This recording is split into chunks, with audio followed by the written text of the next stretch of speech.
দর্শক আসসালামু আলাইকুম রহমতুল্লাহি ওয়া বারাকাতুহু। আজকে দুঃখের সাথে একটা কথা বলতেছি, কারণ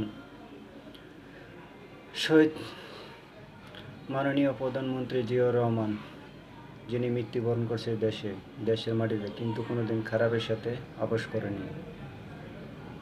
প্রয়োজনে নিজের দেশে নিজের প্রাণ দিছে, কিন্তু কোনোদিন কারোর সাথে কোনো খারাপের সাথে আপোষ করেনি। এবং কি তার স্ত্রী মাননীয় প্রধানমন্ত্রী বেগম খালেদা জিয়া, তিনিও দেশের প্রাণে দেশের মাটিতে দেশের নিজের জীবন দিছে, কিন্তু কোনোদিন কোনো খারাপের সাথে আত্মসমর্থন করেনি, কোনো খারাপের সাথে মাথা নত করেনি, এমনকি কোনো খারাপের সাথে আপোষ করেনি।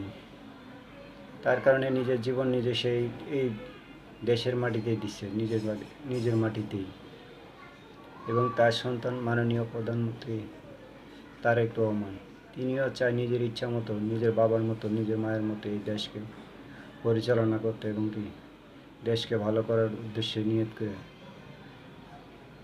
চেষ্টা করতেছে। কিন্তু আসলে আমাদের দেশের মানুষ বলার কথাতে আছে না, যে সারা জীবন ঘর ঝাড়ু দিলাম, বিছনা ঝাড়ু দিলাম, ময়লা হয়েছে নিজের পায়ে। বর্তমান সময়টাও সেরকমই।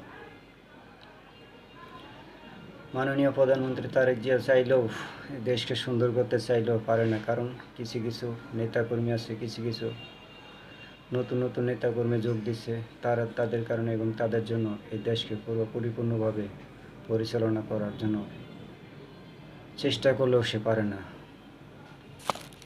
আসসালামু আলাইকুম, দোয়া করবেন।